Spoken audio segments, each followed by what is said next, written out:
উৎসবে মেতেছেন তো সবাই? মানে না, উৎসব আসছে তো, উৎসবের মরশুম শুরু হতে চলেছে।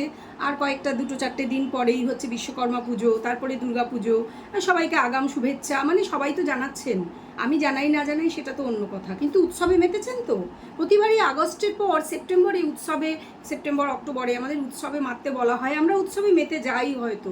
হ্যাঁ, গত বছরটা একটু আলাদা ছিল, কারণ ডাক্তার অভয়ার এরকম একটা নৃশংস ধর্ষণ এবং হত্যাকাণ্ড ছিল, এবং মানুষ তার থেকে বেরোতে পারছিলেন না, সেই শোক এবং সেই রাগ দুঃখ কষ্ট থেকে।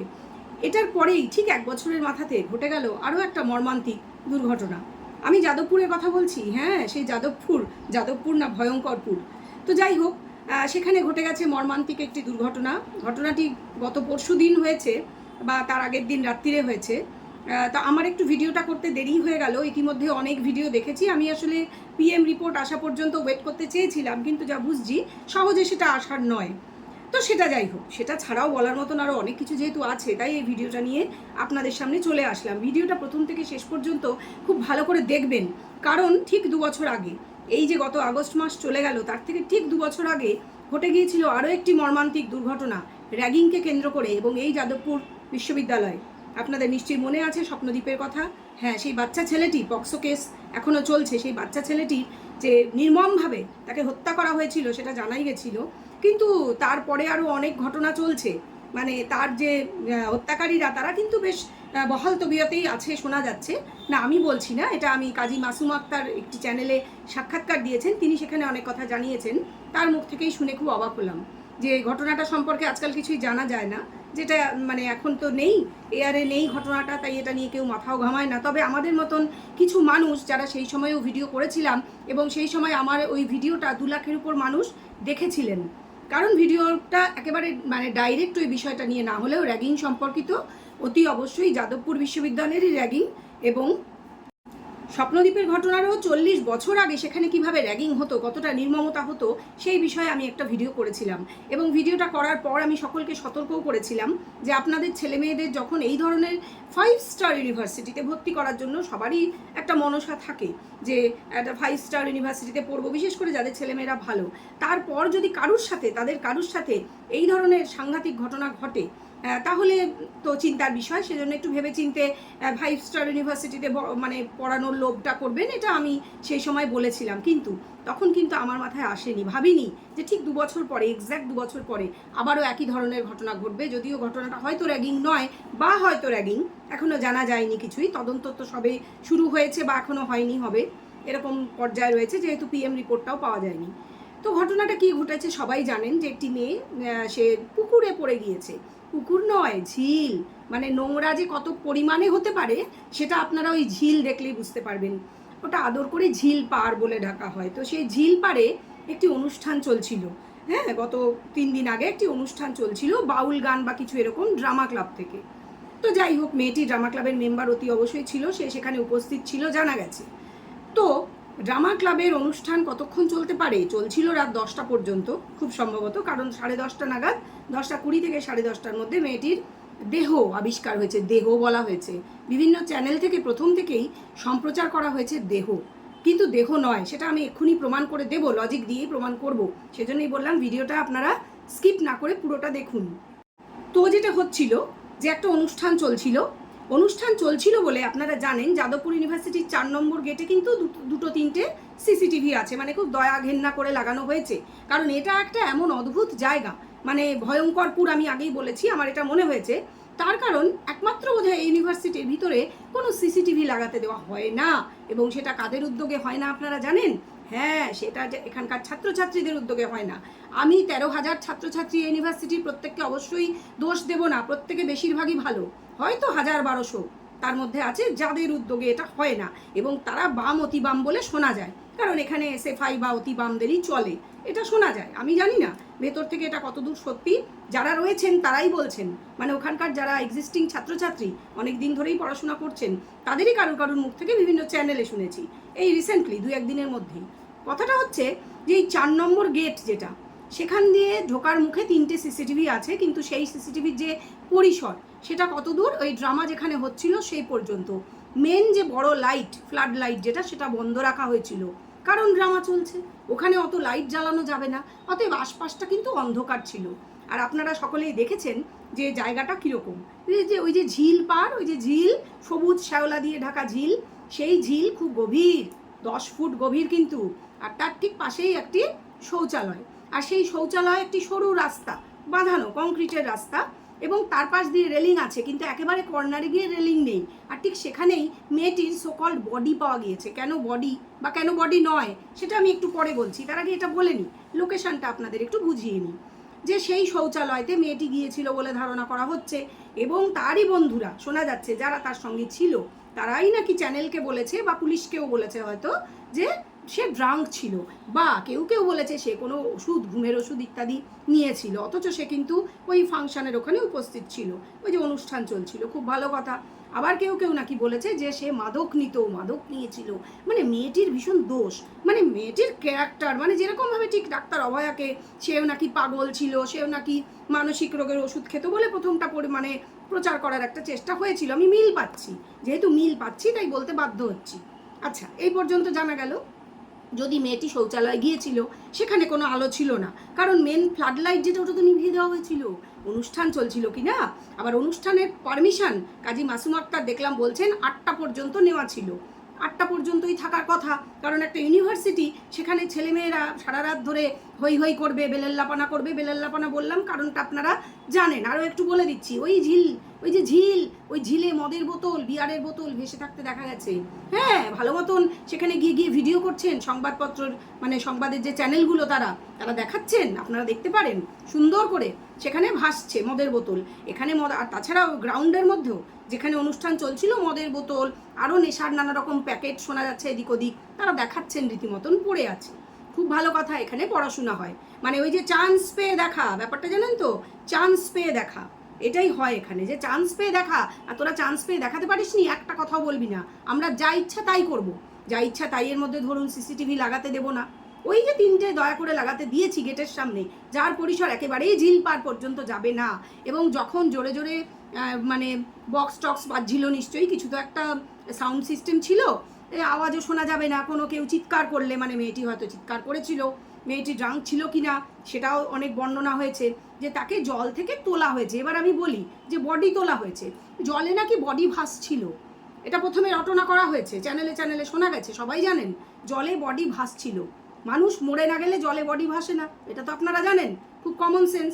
অথচ তাকে তুলে এনে ওই সিপিআর না কি বলে, ওই যে পেট বুক টিপে টিপে জল বের করা, তার পেট থেকে নাকি বমি বের হয়েছে, সঙ্গে মদ বের হয়েছে, সব ওনারা জেনে গেছেন, মানে ওনারা তো ডাক্তার। তখনও কিন্তু ময়নাতদন্ত হয়নি, কিছুই হয়নি, এখনও পিএম রিপোর্ট আসেনি। অথচ দেখুন ওখানকার যে ছাত্রছাত্রী, মহাপণ্ডিত ছাত্রছাত্রীর দল, সব জানেন, তারা জেনে গেছেন যে পেট থেকে মদ বমি সব বের হয়েছিল। বেশ ভালো কথা, তারা ওই সিপিআর নাকি সিবিআর সেটাও করেছিলেন, আমার অত জানা নেই, এগুলো মেডিকেল টার্ম, ওটা কোনো মেডিকেল কলেজ নয়, কিন্তু ওনারা সব জানেন, বুঝলেন তো। আচ্ছা, ওনারা এগুলো করেছিলেন, তার মানে কি তারা দেখেছিলেন মেয়েটি বেঁচে আছে, কারণ পালস চলছে কিনা এটা অন্তত অনেকেই বোঝে। তো মেয়েটি বেঁচে ছিল, তাহলে বডি ভাসছিল কি করে, এই মানে আনসারটা আমাকে কেউ যদি একটু দিয়ে দেন তাহলে খুব ভালো হয়। মানে বডি তো ভাসে না, বডি যতক্ষণ বডি না হয় সেটা ভাসে না জলে, তাই তো। আবার ওই প্রচণ্ড শ্যাওলার মধ্যে বডি বলে ভাসছিল। আচ্ছা, ধরে নিলাম তাও ভাসছিল, মানে ওনারাই বলছেন বেঁচে ছিল মেয়েটি বলেই ওনারা ওই সিপিআর করেছিলেন, যাতে বমি বেরিয়ে এসছে ওনারা, এবং যখন নিয়ে যাওয়া হয়েছিল তখন তাকে মৃত ঘোষণা করা হয়েছে, না হলে মেয়েটি বেঁচে ছিল, এটাই তো জানা গেছে। এদিকে বডি ভাসছিল, ভেসেও ছিল বডি হয়ে, আবার তাকে ওই পেট থেকে মদ বের করেছেন তারা, মানে মরে যায়নি, অথচ মানে অদ্ভুত কন্ট্রাডিক্টরি কথাবার্তা। এনারা সব জানেন, পিএম রিপোর্ট আসার আগে এবং পিএম হওয়ার আগে, বডি নিয়ে যাওয়ার আগে ওনারা কিন্তু সব জানেন। এবার বলি যে মেয়েটির বডি নাকি, মানে বডি মানে মেয়েটিকে, আমি বডি বলবো না কারণ আমার মাথায় লজিকটা ঢুকছে না বলে আমি বডি বলতে পারছি না। তো মেয়েটিকে পাওয়া গিয়েছিল রাত 10টা থেকে, মানে 10টা 20 থেকে 10:30টার মধ্যে বলে বিভিন্ন চ্যানেল থেকে শুনলাম। তো এই যদি পাওয়া গিয়েছিল, তাহলে কথাটা হচ্ছে যে ওই প্রোগ্রামটা 8টা অবধি চলার কথা, সেটা 2 ঘন্টা এক্সটেন্ড কার পারমিশন নিয়ে করা হয়েছিল, সেটা আনসারটা দেওয়ার কে দেবেন, সহ উপাচার্য দেবেন। তিনি তো ভাবে ভোলা, প্রথম দিকে সকালের দিকে দেখলাম ভীষণ চিন্তিত, উনি খুব টেনশনে আছেন, মানে উনি ভাবছেন যে, দেখে মুখটা মনে হলো যে উনি খুব ঝামেলায় পড়তে পারেন বলে ওনার মনে হয়েছে, অনেকটা আরজি করের প্রিন্সিপাল টাইপের ঝামেলা, জানি না হয়তো পড়ে যেতে পারবেন, এরকম কিছু একটা ভয় রয়েছেন বলে আমার মনে হয়েছিল। তারপরে দেখলাম বিকেলের দিকে আবার যখন উনি সাক্ষাৎকার দিচ্ছেন উনি বেশ হাসছেন টাসছেন, মানে বেশ রিল্যাক্সড। ঠিক আছে, সেটা না হয় গেল আরেকটা কথা। তো এই আনসারটা কে দেবেন যে 2 ঘন্টা এক্সটেন্ড কার পারমিশনে করা হয়েছিল? মানে এখানে ছাত্রছাত্রীরা মদ গাঁজা খায়, তারা উনি কাজী মাসুম আক্তার বলছেন রাত্রি 10:30টার সময় উনি নিজের চোখে দেখেছেন বয়েজ হোস্টেল গার্লস হোস্টেলের ছেলেমেয়েরা প্রেম করছে, প্রেমের নাম করে জড়াজড়ি করছে, হামি চুমি সব কিছু চলে, এবং সেটা আধুনিকতা। এবং এটা কিন্তু আপনারা মনে রাখবেন একটা ইউনিভার্সিটির ক্যাম্পাসে হয়। এবং ওই যে মদের বোতল আমরা কালকেও দেখেছি, এর আগেও স্বপ্নদ্বীপের সময়ও দেখা গিয়েছিল। এগুলো কোনোটা কিন্তু বানানো গল্প না, এগুলো সব দেখা গেছে ক্যামেরায় বিভিন্ন সময়, কিন্তু নিউজ চ্যানেল থেকেই যে সাংবাদিকরা গিয়ে ছবি তুলেছেন, এগুলোই এখানে হয়। এইবার কথা হচ্ছে এই যে সিসিটিভি লাগাতে দেওয়া হয় না, এই যে এত কিছু হয় কার উৎসাহে হয়? এটা এখানে মানে কলেজে তো উপাচার্য নেই, এখন নেই এখনো পর্যন্ত। ওই কাজী মাসুম আক্তারি বললেন ঠিক হয়েছে, বাট এখনও তিনি জয়েন করেননি। সেটা হতেই পারে, এটা তো অ্যাডমিনিস্ট্রেশনের ব্যাপার। কিন্তু যিনি রয়েছেন, হ্যাঁ, তার কি কোনো এখতিয়ার নেই? তিনি কি শুধুই শিখণ্ডী? তিনি কি শুধুই চেয়ারে অলঙ্কৃত করে বসে আছেন? তিনি কিছুই করতে পারেন না? মানে তার কোনো সেই নেই? অনেক কিছুই শোনা গেছে, আমি ওনার মুখ থেকেই শুনলাম যে এখানে কি পুজো করতে দেওয়া হয় না, রামনবমী পালন করতে দেওয়া হয়নি। হ্যাঁ, এটা নিয়ে নিউজও হয়েছিল, কিন্তু ঈদের ইফতার পালন হয়, মানে এরকম নানান রকমের হয়। মানে এটা কি ইউনিভার্সিটি না অন্য, মানে আমাদের ভারতবর্ষের বাইরের কোনো জায়গা? সেটা বোঝা যাচ্ছে না যে ভারতবর্ষ এবং পশ্চিমবাংলার মধ্যে একটি ইউনিভার্সিটি। যাই হোক, সেটা না হয় গেল। এবার একটু ওটা বলে নিই যে ওই যে মেয়েটির যে বন্ধুরা তারা যে এত বক্তব্য দিয়েছে, তারা নাকি খুব ভয় পাচ্ছে। কাকে ভয় পাচ্ছে? তারা তো কাউকে ভয় পাচ্ছে। গল্প ফ্যাক্ট যাই হোক, মানে যা ফ্যাক্ট, যেটা ঘটনা তারা দেখেছে, তারা সেটা পরিষ্কার করে বলবে, তাতে ভয় পাওয়ার কি আছে? তাহলে তারা কাউকে ভয় পাচ্ছে, তাহলে ভয় পাওয়ার ব্যাপার যখন আসে তখন ভয় পাওয়ার মতন কোনো ঘটনা ঘটে, তাই তো? তা ভয় পাওয়ার মতন কি ঘটনা ঘটেছে? স্বপ্নদ্বীপের সময় তো অনেক কিছুই হয়েছিল, অনেক কথা হয়েছিল, সেটা আলাদা কথা। এখন এই মেয়েটির যদি যা ন্যারেটিভ প্রথমে চালানো হয়েছিল, যেটা পরে বোঝা যাচ্ছে হওয়া সম্ভব না, আমি বলছি না, কাজী মাসুম আক্তারই বলছেন যে মেয়েটি জলে মাতাল হয়ে পড়ে গিয়েছিল বলে যেটা চালানো হচ্ছিল, সেটা যদি পড়ে গিয়ে থাকে, প্রথমে ধরে নিলাম, তাহলে তার বডি হয়ে সে ভাসলো কি করে? সে তো বাঁচার চেষ্টা করবে, সে তো চিৎকার করবে, ধরে নিলাম চিৎকার, চাপা পড়ে গিয়েছিল ওই সাউন্ড বক্সের আড়ালে, তাহলে সে তো হাঁসফাঁস করবে, বাঁচার চেষ্টা করবে। তাহলে তার বডি তুলতে হচ্ছে কেন, আর বডি বলা হচ্ছে কেন? তাকে ওই সিপিআর নাকি সেটাই বা দেওয়া হচ্ছে কেন? সে তো তাহলে বেঁচে ছিল, এটাই হচ্ছে কথা। সে পড়ে গেল কি করে? সে মাতাল হয়ে নাকি পড়ে গেল? ওই জায়গাটুকু ওরম খোলাই বা কেন? রেলিং নেই বা কেন? ওখানে অন্ধকার বা কেন? সবাই মোবাইলের টর্চ জেলে যাবে এটা এক্সপেক্টেড, মানে অন্ধকার কেন? এত অন্ধকারাচ্ছন্ন কেন এই ইউনিভার্সিটির বিভিন্ন কোনাকুচিগুলো? সেখানে সিসিটিভি তো দূরের কথা, সেখানে আলো পর্যন্ত টাইমে জ্বলে না কেন? আর এটা যদি একটা স্বাভাবিক মৃত্যু হবে, জলে পড়ে গিয়ে মাতাল হয়ে বা কোনোভাবে, তাহলে এই যে ঠিক ও জায়গার আলো নেভানো, ঠিক যেদিন এই ফাংশন চলছে সেদিনই মৃত্যুটা হলো, এবং শোনা যাচ্ছে এর একটি প্রেমিক রয়েছে, সেই প্রেমিকের যেন মনে হচ্ছে একটা কবিতা তৈরি ছিল, সে সেই কবিতাটা ইমিডিয়েটলি কয়েক ঘন্টার মধ্যে পোস্ট করে দিল। মানে মনে শোক দুঃখ থাকলে মানুষ কবিতা লিখছে, ইনস্ট্যান্ট সেটা পোস্টও করছে এফবিতে। আপনারা ভাবতে পারেন শোকটা কোন জায়গায়? ঘটনা অনেক কিছু হতে পারে, আমি কিছুই বলছি না, ঘটনা অনেক কিছুই হতে পারে, শুধু বিভিন্ন নিউজ পেপার চ্যানেল দেখে যা মনে হচ্ছে সেটাই ব্যক্ত করছি মাত্র। আমরা সাধারণ মানুষ, আমাদের ঘর থেকে ছেলেমেয়েরা যারা মেরিটোরিয়াস ছেলেমেয়ে, ওই চান্স পেয়ে দেখায় তারা, কিন্তু চান্স পেয়ে দেখানোর পর ঠিক দেখা যায় যারা একটু কমা, একটু গরিব ঘরে, যারা সকল বড় লোকের ছেলেমেয়ে না, ঠিক তারাই দেখা যায় এখানে এইভাবে মারা যায়, এবং সেটা কোনো না কোনোভাবে ঠিক চাপা পড়ে যায়। এবং আপনি আমি সবাই বুঝি যে আগে যেমন স্বপ্নদ্বীপের ঘটনাটাও বেশ চাপা পড়ে গেছে, এটাও চাপা পড়ে হয়তো যাবে। কেন বলুন তো? এটা তো প্রথম থেকেই ন্যারেটিভ চালানো হচ্ছে যে ও তো মাতাল ছিল, ও তো ওষুধ খেয়েছিল, এবং বিভিন্ন রকম ন্যারেটিভ। কেউ বলছে মাতাল ছিল, আমি জানি না কে বলছে, এসছে চ্যানেলে, যে কেউ বলছে মাতাল ছিল, কেউ বলছে ওষুধ খেয়েছিল, ঘুমের ওষুধ খেয়েছিল, কেউ বলছে যে ও কেন গেছিল তারা জানে না, পড়ে গেছিল, বডি ভাসছিল, না মরে গিয়ে ভাসছিল। আর যদি মরেই যাবে তোমরা, তাহলে ওই বমি বের করলে কি করে? যে চাপ দিয়ে পেটে বুকে চাপ দিয়ে, মানে তোমরা যদি মরে গেছে মনে হচ্ছিল, তাহলে বডিতে হাত দেবে কেন কেউ পুলিশ আসার আগে? আপনারাই বলুন, কথায় লজিক আছে কি নেই? আমার কিন্তু এই প্রশ্নগুলো মাথার মধ্যে এসছে।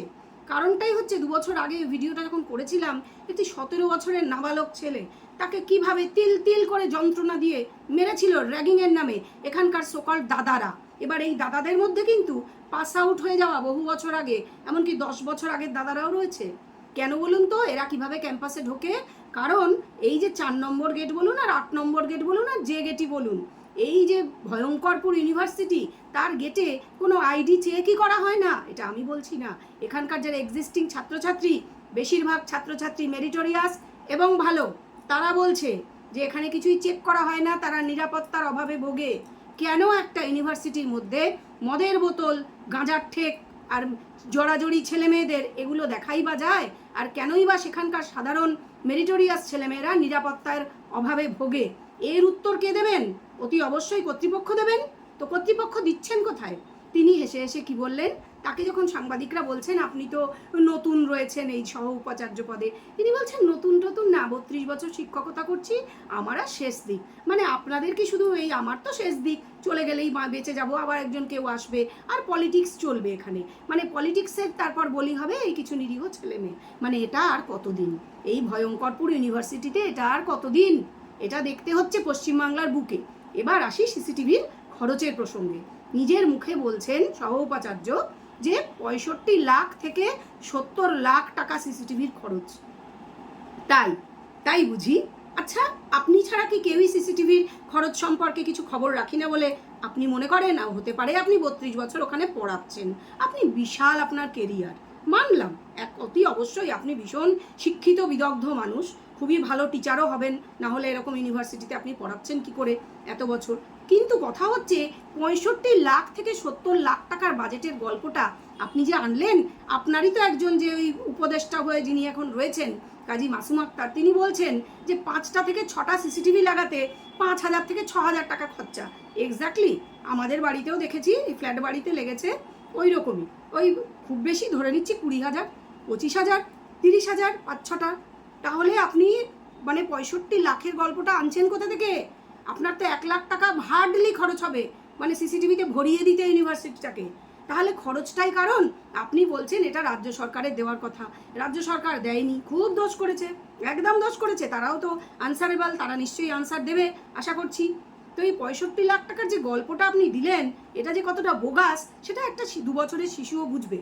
তাহলে এগুলোকে আপনারা কিভাবে কমব্যাট করবেন? পলিটিক্স করে নিশ্চয়ই, কারণ ওখানে শুধু পলিটিক্সই চলে, ওখানে অনেক কিছু চলে। এটা আমি বলছি না, ওখানকার এক্সিস্টিং ছাত্রছাত্রীরা সাক্ষাৎকার দিচ্ছে, বিভিন্ন সময় তাদের গলা দাবিয়ে রাখা হয়, তারা বলতে চায়, তাদের বলতে তারা পারে না, তারা মানে ভাবে কবে এখান থেকে পাস আউট হয়ে বেরিয়ে যাব, নিজেদের কেরিয়ারটা তৈরি করতে পারবো। এটাই হচ্ছে ব্যাপার, যে শুধুই পলিটিক্স চলবে, মাঝে মাঝেই প্রতি বছর নিয়ম করে একটা দুটো নিরীহ ছেলে মেয়ে খুন হবে না, আমি বলছি না যে খুন হয়েছে বা নিরীহ, এ হয়তো জানি না আমি কোনো দোষ ছিল কি না, সেটা ভবিষ্যৎ বলবে। যদিও পাড়ার লোক, আত্মীয় স্বজন প্রত্যেকে কান্নাকাটি করছে, বলছে মেয়েটি ভালো ছিল। ঠিক স্বপ্নদীপের বাবাও দেখলাম সাক্ষাৎকার দিচ্ছেন, টেলিফোনিক সাক্ষাৎকার একটি চ্যানেলে, তিনিও ভীষণ উত্তেজিত। তিনি বলছেন তিল তিল করে তারা কিভাবে মারা যাচ্ছেন, এই সব ফ্যামিলিগুলো কিভাবে শারীরিক অক্ষমতারও শিকার হয়ে যাচ্ছে, কারণ মানসিক কষ্ট সহ্য করতে করতে, কেস লড়তে লড়তে এরা শেষ হয়ে যাচ্ছে। অভয়ার বাবা মার আজকে অবস্থা দেখুন, আজকে স্বপ্নদীপের বাবা মার অবস্থা দেখুন, তাদের ঘরে ঠিক মতন আলোও জ্বলে না, যাদের একমাত্র সন্তান চলে গিয়েছে, কারুর ছেলে কারুর মেয়ে, এই মেয়েটিও বাবা মার একমাত্র সন্তান ছিল। আমি জানি না কোন কার অপরাধে, কোন পাপে তার এইভাবে মৃত্যু হলো। এটি কোনো স্বাভাবিক ঘটনা বলে মনে এই জন্যই হচ্ছে না যে 5 রকম ন্যারেটিভ কেন একটা স্বাভাবিক ঘটনা সম্পর্কে আসবে। সে যদি জলের মধ্যে পড়ে গিয়ে থাকে, সে যদি মাতাল হয়ে পড়ে গিয়ে থাকে, এই ধরনের কোনো ঘটনা যে ন্যারেটিভ সামনে এসছে প্রথম থেকে, তাহলে কেন বডি ভেসে আছে বলা হয়েছে, বডি ভাসছিল তোলা হয়েছে, এটা কিন্তু ক্লিয়ার নয়। আলো কেন জ্বলছিল না একটা ইউনিভার্সিটি ক্যাম্পাস, সেখানে প্রোগ্রাম হোক চাই না হোক, বড় ফ্লাড লাইট কেন নিভিয়ে দেওয়া হয়েছিল? এবং ঠিক যেদিন ওখানে ফাংশন ছিল তারই কয়েক গজের মধ্যে মেয়েটি কেন জলে পড়ে মারা গেল, এর উত্তর দিতে কর্তৃপক্ষ বাধ্য। তাদেরকে কি জিজ্ঞাসা করা হবে? প্রশ্ন হচ্ছে জিজ্ঞাসা করবে কে? কারণ এটি ভয়ঙ্করপুর ইউনিভার্সিটি, এখানে পুলিশকে ঢুকতে দেওয়া হয় না, এটা মেনে নেওয়াও হয় যে পুলিশ এখানে ঢুকবে না, যে আর যেখানেই ঢোকো ভাই তুমি আমাদের এই গেট ক্রস করে ঢুকতে পারবে না, এখানে কোনো পুলিশের আউটপোস্ট রাখা যাবে না। যদিও প্রায় নিয়ম করে প্রতি বছর এখানে ছাত্রছাত্রী মারা যায়, এবং এইভাবে কখনো র্যাগিংয়ের শিকার, কখনো বলা হয় সে মদ খেয়ে জলে পড়ে গিয়েছে, আসল ঘটনা চাপাই পড়ে যায়, কারণ এরা কোনো নেতা মন্ত্রীর সন্তান নয়, এরা সাধারণ ঘরের সন্তান। মেয়েটির বাবাকে আমি দেখছিলাম পাখি পড়ার মতন, তোতা পাখির মতন উনি একটাই কথা আওড়াচ্ছিলেন, কি বলছিলেন সেটা বলতে চাই না, আপনারা সকলেই দেখেছেন। তাকে আমার ভীষণ ভীত সন্ত্রস্ত মনে হয়েছিল। কারণটা বলছি, কারণটা অভয়ার বাবা মায়ের অবস্থাটা উনি দেখেছেন, উনি এই গত 1 বছর ধরে দেখেছেন যে তারা কি অবস্থা হয়েছে, পাগলের মতন দশা হয়েছে, সেজন্য উনি ভবিষ্যৎ দেখতে পাচ্ছেন।